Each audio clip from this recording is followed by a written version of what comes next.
Hello everybody, welcome to our 5-minute daily devotional for today. This is a series of short videos sharing some thoughts on a passage mula sa ating Moravian Daily Text Readings. And we continue sa ating pag-aaral ng Book of Titus, the letter of Paul kay Titus.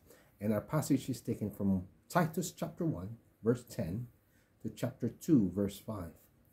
So from yesterday, we talked about the qualifications of an elder, an overseer. And ito'y importante na maintindihan natin kasi sa panahon nito, Titus was commissioned by Paul to deal with the situation na nangyayari sa Crete where Titus is based. And in verse 10, we read some of the description of the people that Titus had to deal with. Verse 10 reads, "For there are many," hindi lang ilan, hindi lang mangilan-ilan, pero many who are insubordinate, empty talkers, and deceivers, especially those of the circumcision party. Once sinabi natin circumcision party, ito yung mga Hudyo. Ito yung mga supposedly mga kababayan, mga kasama, parehas na kultura o pamumuhay ng mga Hudyo. Circumcised people. Mga panahon yan, sila lang yung mga grupo ng tao na sumusunod sa tradition of circumcision as part of their Jewish traditions. And yet, they are causing a lot of problems. Paul continues in saying, verse 11, they must be silenced.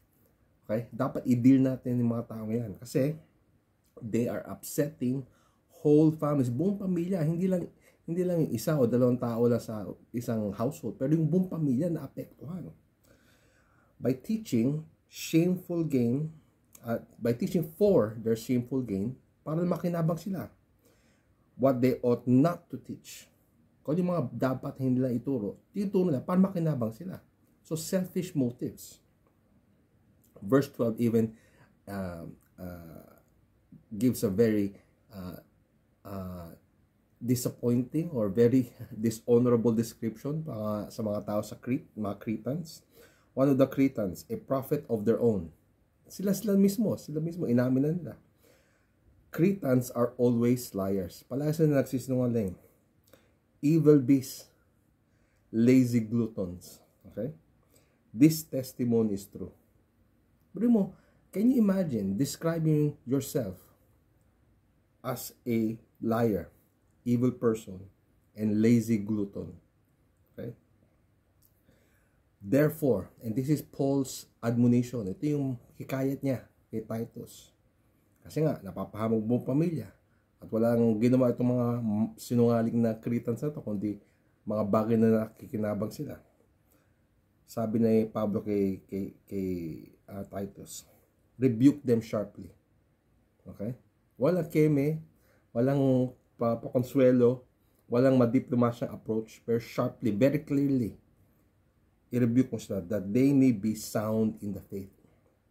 So, umaasa pa rin si Pablo na sila'y manumbalik sa pananampalataya. But they need to be pointed out. Kailangan ipakita sa kanilang pagkakamali. So that they would not devote themselves to Jewish myths and the commands of people who turn away from the truth.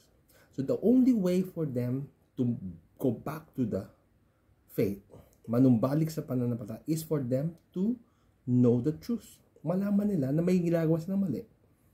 Okay? I-highlight yun. At ibalik sila sa pamagitan ng katotohanan ng salita ng Diyos.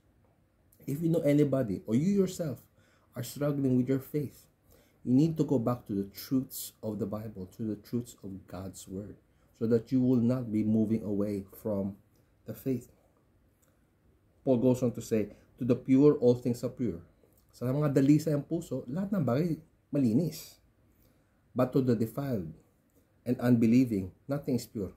Kahit anong gawin mo, kahit sabihin mo sa kung ano yung tama at yung katotohanan, saka lang malikot at maduming pag-iisip, lahat ng bagay masama.